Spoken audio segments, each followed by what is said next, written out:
It's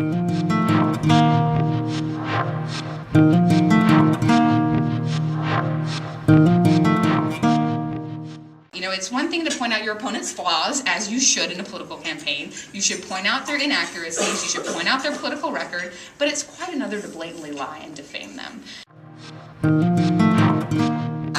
I think that's really a tough one. But it is one of those kind of principles that we learned when we were little kids that makes sense today. When I was living in Washington, I ran an intern program. We told the interns, don't say anything in an email or do anything that you wouldn't want to see above the fold on the front page of the Washington Post.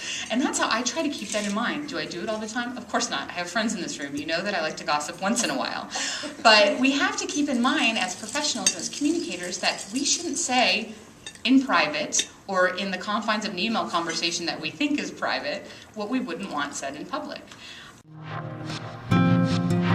Don't say anything in a blog or tweet something or respond to something that you wouldn't want somebody said about you or your client or your organization.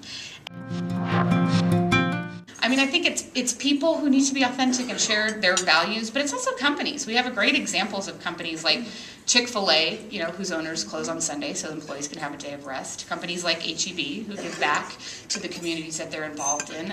My boss always talks about Rudy's Barbecue. If you go to Rudy's, there's a big sign about their core values at a barbecue joint, because they want you to know what they hold dear to them, and they want you to know that they want you to hold them accountable for it, right? If you go talk to the manager and say, I was not treated fairly, I was not treated kindly, they'll do something about it.